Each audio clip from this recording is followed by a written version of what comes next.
जय हिंद दोस्तों, एक और नए वीडियो में आप सभी का स्वागत है। दोस्तों ये संस्कृत का पार्ट 2 का वीडियो है और मैंने आप लोगों को बोला था कि मैं 7 वीडियो दूंगा। अगर आप लोग सातों वीडियो का लाइन बाय लाइन आप लोग देख लेते हो तो एग्जाम में संस्कृत का आपका एक भी नंबर नहीं छूटेगा, पूरा संस्कृत का आपका ऑब्जेक्टिव सही होगा। ठीक है, तो बस 7 वीडियो देख लेना। जो लोग पिछले वाला वीडियो नहीं देखे हैं जाकर देख लेना, बट चैनल को सब्सक्राइब कर लेना जरूर। ठीक है, क्योंकि आपको वो 7 वीडियो तभी मिल पाएगा जब आप लोग चैनल को सब्सक्राइब करोगे। सब्सक्राइब जल्दी से कर लो। ठीक है, तो देखो आपका पहला नंबर क्वेश्चन है पार्ट 2 का कि मंगलम पाठ कहाँ से संकलित है। मंगलम जो पाठ है ना वो आपका संकलित है तो उपनिषद से संकलित है। कहाँ से संकलित है? उपनिषद से। यहाँ पर सी नंबर में उपनिषद दिया तो आप लोग सी नंबर पर टिक लगाना। जो क्वेश्चन लंबा होगा तो उसको हम लोग पूरी क्वेश्चन को नहीं याद करेंगे, थोड़ा सा उसको याद करेंगे और उसी से हम लोग आंसर टिक लगाएंगे। जैसे कि ये क्वेश्चन नंबर 2 है, काफी लंबा है लेकिन ये क्वेश्चन आएगा अड़ो अड़ियान महत्व, तो बस आप लोग इतना ही याद रखना और लास्ट में देख लेना क्या कर रहा है, यह किस मंत्र से संग्रहित है। बस आप लोग को ये वाला याद रखना क्योंकि ये वाला कभी चेंजिंग नहीं होगा। जो ये दे दिया है वही आपका हुबहू रह जाएगा। तो अड़ो अड़ियान महत्व अगर दिया रहेगा तो हम लोग समझ जाएंगे ये कठोपनिषद इसका आंसर होगा। इसका आंसर क्या होगा? कठोपनिषद होगा।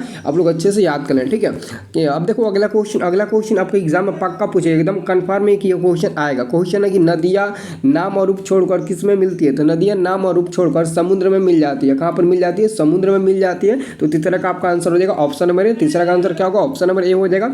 अब देखो अगला क्वेश्चन है 4 नंबर। देखो 4 नंबर क्वेश्चन है महान से भी महान क्या है? महान से भी महान क्या? तुम याद रखना, महान से भी महान आत्मा होते हैं, देवता नहीं। बहुत लोग देवता पर भी टिक लगा देते हैं जबकि इसका आंसर देवता नहीं होगा, महान से भी महान आत्मा होते हैं। ठीक है, अब देखो अगला क्वेश्चन 5 का तो आंसर आप लोग ऐसे ही बता दोगे, बिना याद किए भी आंसर बता सकते हो। क्वेश्चन कह रहा है किसकी विजय नहीं होती है? आप ही बताओ किसकी विजय नहीं होती है? सत्य की विजय नहीं होती है? नहीं, सत्य की हमेशा विजय होती है। तो याद रखना असत्य की कभी भी जीत नहीं होती है, असत्य की कभी भी विजय नहीं होती है। तो हम लोग आंसर टिक लगाएंगे बी नंबर पर, क्योंकि असत्य की कभी जीत होती ही नहीं है, विजय असत्य की नहीं होती है। ठीक है, विजय तो सत्य की होती है। अब देखो अगला क्वेश्चन आपका 6 नंबर की पटना का इतिहास पुराना है। पटना का इतिहास लगभग कितना वर्ष पुराना है? कोई बताएगा? पटना का इतिहास लगभग 2500 वर्ष पुराना है। आप लोग यही टिक लगाना, लगभग में वो भी दिया गया है। ठीक है, 25 वर्ष, 2000, 1500, 1000 वर्ष नहीं बल्कि 2500 वर्ष पुराना है। आप लोग यही टिक लगाना। 6 का आंसर आपका ए नंबर होगा और यही आप लोग टिक भी लगाना, एग्जाम में रहेगा क्वेश्चन। तो अब देखो 7 नंबर क्वेश्चन है कूटनीतम काव्य के कवि कौन है? मैंने बोला था ना कूटनीतम काव्य के कवि दामोदर गुप्त जी होंगे और काव्य मीमांसा के लेखक कौन होंगे? तो राजशेखर जी होंगे। लेकिन यहाँ पर कूटनीतम कह रहा है तो कूटनीतम काव्य के कवि कौन है? तो हमारे दामोदर गुप्त जी हो जाएंगे, जो आंसर बी नंबर में आपको दे दिया गया है। ठीक है, अब देखो अगला क्वेश्चन आपका 8 नंबर है। 8 नंबर क्वेश्चन है कि यूनान का राजदूत कौन? यूनान का राजदूत, देखिए यूनान का राजदूत मेगास्थनीज था, जो आंसर आपको सी नंबर में दिया गया मेगास्थनीज। ठीक है, यूनान का राजदूत कौन था? मेगास्थनीज था। आंसर आपका सी नंबर होगा। अब देखो अगला क्वेश्चन है राजशेखर की रचना कौन सी है? यहाँ पर क्वेश्चन आ ही गया, मैं जस्ट बोल रहा था कि काव्य मीमांसा के लेखक कूटनीतम काव्य के लेखक है दामोदर गुप्त, जबकि राजशेखर का अलग होगा। तो राजशेखर का कौन सा हो जाएगा? काव्य मीमांसा हो जाएगा। आंसर आपका ए नंबर वाला हो जाएगा। देख लो मैं जो क्वेश्चन बोल रहा था वही क्वेश्चन आ गया। यहाँ से आप लोग विश्वास कर सकते हो दोस्तों, यहाँ से एग्जाम में सब क्वेश्चन पूछेगा। बस आप लोग टेंशन मत लो। एग्जाम में जो भी आप लोगों का दिक्कत आ रही थी कि सर संस्कृत कैसे होगा, वो भी सब्जेक्टिव का भी छोड़ दो मेरे ऊपर। सब्जेक्टिव का भी मैं वीडियो बहुत जल्द अपलोड करने वाला हूँ, तो आप लोग जरूर देखना। ठीक है, इसलिए आप चैनल को सब्सक्राइब कर लेना। ठीक है, अब देखो अगला क्वेश्चन आपका 10 नंबर कुमुदी महोत्सव किस ऋतु में मनाया जाता है? जबकि इसका आंसर सी और डी दिया है और बाकी ऑप्शन दिया ही नहीं है। तो आप लोग चिंता बिल्कुल मत करो, जो इसका आंसर है वो ऑलरेडी दे दिया गया है, शरद ऋतु में मनाया जाता है। कुमुदी महोत्सव किस ऋतु में मनाया जाता है? तो आप बच्चे याद रखना शरद ऋतु में मनाया जाता है, यानी कि शरद ऋतु समझ सकते हो ना। हाँ, शरद ऋतु में मनाया जाता है कुमुदी महोत्सव। ठीक है, अब देखो अगला क्वेश्चन पटना नगर की पालिका देवी कौन है? तो पटना नगर की पालिका देवी शीतल देवी, काली देवी नहीं बल्कि पटन देवी है। पटन देवी ऑलरेडी ऑप्शन में होगा पटन देवी, बट यहाँ पर बता देते हैं पटन देवी। आप लोग याद रखना पटना नगर की पालिका देवी कौन है? तो पटन देवी। पटना से पटन देवी आता है तो यहाँ पर आपको मिल जाएगा। हाँ देखिए यहाँ पर सी नंबर में दिया गया पटन देवी। तो आप लोग याद रखना पटना से पटन देवी। ठीक है, अब देखो अगला क्वेश्चन 12 नंबर क्वेश्चन कह रहा है कि अलस कथा के रचयिता कौन है? अलस कथा पाठ के जो रचयिता वो क्या है? अलस कथा पाठ के रचयिता है हमारे विद्यापति। विद्यापति जो है ना वो अलस कथा पाठ के रचयिता है। ठीक है, जिसमें 4 अलसियों के बारे में वर्णन किया गया। और इसी पाठ के एक और क्वेश्चन नीचे आपको दे दिया गया कि अलसाला में आग लगने पर भी कितने लोग नहीं भागे? तो याद रखना अलसाला में आग लगने पर भी 4 ऐसे मतलब कि बेहुदा जो चोर नहीं बल्कि जो आलसी थे वो नहीं भाग पाए। बाकी इसके पीछे वाला जो भी धूर्त लोग थे वो सब भागे, लेकिन यही सब बेहुदाचार था जो काफ़ी आलस के काफ़ी आलसी काफ़ी लालच के कारण वो आग को देखकर भी नहीं भागे, यानी कि उनको लगा था कि आग घर में लगी हुई, लेकिन फिर भी वो नहीं भागे, इतना आलसी थे। अब देखो अगला क्वेश्चन है 14 नंबर, संसार में बच्चों का रक्षक कौन है? संसार में बच्चों का रक्षक कौन है? तो यहाँ पर आंसर होगा आपका ऑप्शन नंबर ए होगा माता जी। संसार में बच्चों का रक्षक माँ होती है। तो माँ के नाम पर एक वीडियो को सब लोग लाइक जरूर करना, ठीक है, और चैनल को सब्सक्राइब कर लेना, ठीक है। अब देखो 15 नंबर क्वेश्चन, 15 नंबर क्वेश्चन है ऋग्वेद में कितनी मंत्र दर्शनावती ऋषिकाओं का उल्लेख है? तो यहाँ पर देखिए इसका आंसर जो होगा ना, इसका जो एक्यूरेट जो आंसर होगा वो मैं आपको बता देता हूँ, वो होगा 24। लेकिन 24 यहाँ पर आपको दिखने को ही नहीं मिलेगा कि इसका आंसर 24 होगा, तो ऑप्शन में कहीं दिया ही नहीं है 24, लेकिन दिया है 24 विस्ती यहाँ पर दिया। देखो इसको हम लोग 24 को संस्कृत में ऐसे लिखते हैं, मैंने बोला था ना पंच षष्ठ सप्त अष्ट नवम ये सब संस्कृत में लिखा जाता है, तो जाते हैं 24 ऐसे ही लिखा जाता है, ठीक है। अब देखो अगला क्वेश्चन है याज्ञवल्क्य की पत्नी कौन थी? तो मैत्री थी। कौन थी? मैत्री थी। आप लोग याद रखना याज्ञवल्क्य की पत्नी कौन थी? मैत्री। आंसर होगा ए नंबर।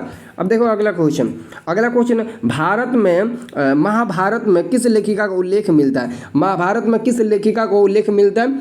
तो यहाँ पर क्या होगा? गार्ग्य, मैत्री, सुलभा और यमी। तो इसका आंसर क्या होगा जी? हाँ जी, इसका आंसर याद रखना सुलभ, यानी कि सुलभा का आंसर याद करना, ठीक है। महाभारत में इसी लेखिका का उल्लेख मिलता है। अब देखो अगला क्वेश्चन है वर्तमान काल की संस्कृत लेखिका कौन है? तो पंडिता छमाराव कहीं दिया है? पंडिता छमाराव नहीं दिया। वर्तमान काल की संस्कृत लेखिका ना कह रहा है। एक मिनट, इस क्वेश्चन में हमको थोड़ा डाउट लगता है। वर्तमान काल की संस्कृत लेखिका, हाँ मिथिलेश कुमारी मिश्र दिया है कहीं? हाँ दिया तो है, तो हो बी नंबर के स्थान पर दे दिया ना, सी नंबर वाला, ठीक है। हाँ इसका आंसर क्या होगा? आपका होगा मिथिलेश कुमारी मिश्र, आंसर हो जाएगा सी नंबर जो बी के स्थान पर दिया। अब देखो अगला क्वेश्चन कह रहा है कि भारतमय पाठ का द्वितीय श्लोक किस पुराण से संकलित है? तो विष्णु पुराण से संकलित होना चाहिए, ठीक है। किस पुराण से? विष्णु पुराण से या फिर भगवत पुराण से? नहीं, द्वितीय प्रथम श्लोक विष्णु पुराण से, लेकिन जो द्वितीय श्लोक है ना वो आपके भगवत पुराण से संकलित है। द्वितीय श्लोक भगवत पुराण से संकलित है, प्रथम आपके विष्णु पुराण से होंगे। अब देखो 20 नंबर क्वेश्चन कह रहा है कि जन्मपूर्व संस्कार कितने? देखिए जन्म से पहले कितने संस्कार होते हैं? 3 संस्कार होते हैं। 3 को हम लोग त्रय लिखते हैं, यहाँ पर देख लो 3 को हम लोग क्या लिखते हैं? त्रय लिखते हैं। ये 3 हिंदी हो गया, ये मैथ हो गया और ये संस्कृत हो गया, देख लो, ठीक है। क्या कितना फर्क है इन तीनों में, ठीक है। तो याद है जन्म से पहले 3 संस्कार पाया जाता है, शिक्षा में 5 पाए जाते हैं, शैशव संस्कार में आपका 6 पाए जाते हैं, जबकि एक विवाह में और एक मृत्यु के समय में। इन सभी को मिलाकर 16 संस्कार पाए जाते हैं मनुष्य जीवन में, ठीक है। अब देखो अगला क्वेश्चन है सप्तदी क्रिया किस संस्कार में संपन्न होती है? आप ही बताइए सप्तदी क्रिया किस में संपन्न होती है? आपको पता है ना कि जब विवाह में होता है तो 7 कर्म होते हैं। विवाह में कन्यादान यानी कि 7 प्रकार की क्रिया होती है, तो आप लोग समझ सकते हो ये सब विवाह में ही हो सकते हैं। विवाह में सप्तमी क्रिया होती है। अब देखो अगला क्वेश्चन, विदुर नीति किस ग्रंथ का अंश है? विदुर नीति किस ग्रंथ का अंश है? कोई लड़का बता पाएगा? कितना नंबर क्वेश्चन का रहा है ना? 21 नंबर क्वेश्चन का रहा है ना, तो कोई लड़का बता पाएगा आंसर क्या? 21 नंबर, हाँ 21 नंबर है। तो बताओ जल्दी से इसका आंसर क्या होगा? हाँ जी वेरी गुड, बहुत बढ़िया, महाभारत का, ठीक है, महाभारत का, ठीक है। चलो अब देखो अगला क्वेश्चन, धर्म की रक्षा किससे होती है? देखिए धर्म की रक्षा किससे होती है? सत्य से दिया, विद्या से, वृत्ति से, और इनमें से कोई नहीं दिया। तो आप लोग इसमें से क्या टिक लगाओगे? धर्म की रक्षा सत्य से ही होती है, क्योंकि धर्म का मतलब ही होता है सत्य की राह पर चलना। धर्म के मतलब होता है सत्य की राह पर चलना, तो धर्म की रक्षा सत्य से ही नहीं हो सकती है, बिल्कुल। अब देखो अगला क्वेश्चन है मंदाकिनी वर्णम पाठ रामायण के किस कांड से संग्रहित है? तो अयोध्या कांड से संग्रहित है। यहाँ पर अयोध्या कांड दिया है, हाँ देख सकते हो अयोध्या कांड, ठीक है। मंदाकिनी वर्णम जो पाठ है ना वो रामायण के अयोध्या कांड से संग्रहित है, इसको याद रखना, ये क्वेश्चन इंपॉर्टेंट है। अब देखो अगला क्वेश्चन है कि विद्या प्लस एका की संधि होगी। विद्या प्लस एका की संधि क्या होगी? तो विद्यायिका होगा। ये जो ए नंबर में दिया यही आपका करेक्ट आंसर हो जाएगा, जो ए नंबर में दिया ना वही आपका आंसर हो जाएगा, ठीक है। तो देखो इसमें देखो इसमें आपको बताया था, इसमें जो दिया वैसा नहीं दिया, इसका मतलब ये ऐसा होता है, विद्या ऐसा होगा, ठीक है। बट यहाँ पर पता नहीं कैसे टाइपिंग गलत कर दिया, ऐसे होगा विद्यायिका, ठीक है, विद्यायिका होगा, इसको आप लोग याद रखना, ठीक है। ऐसे दिया नहीं दिया ना, हाँ दिया है लेकिन इसमें थोड़ा मतलब थोड़ा उल्टा फुल्टा कर दिया, बट इसका आंसर याद रखना ये वाला होगा, ठीक है। विद्या प्लस क्या होगा? हाँ जी ठीक है वेरी गुड, बहुत बढ़िया, आप लोग यही याद करिएगा, ठीक है। विद्या प्लस एक्चुअली में वो भी सही है, टाइपिंग अनुसार वो भी सही है, जैसे कि 24 नंबर जो क्वेश्चन दिया टाइपिंग में विद्या प्लस एका से अनुसार ये भी सही है, लेकिन इसका आंसर करेक्ट होगा ये आपका होना, ठीक है। तो ये पार्ट 2 का वीडियो है, इसको देख लेना और बहुत जल्द वो भी वीडियो देने वाला हूँ, जल्दी जल्दी आपको मैं सारा वीडियो दे दूंगा। तो सब लोग आप लोग देख लेना और रिवीजन कर लेना, अच्छे से याद कर लेना, ठीक है, क्योंकि एग्ज़ाम नज़दीक आ चुका है, ठीक है। तो चलिए अब हम आते हैं, मिलते हैं अगले वाले वीडियो में। अभी तक वीडियो को लाइक नहीं किए, वीडियो को लाइक ठोकिए और चैनल को सब्सक्राइब करिए ताकि वो भी आपको वीडियो मिल सके, ठीक है।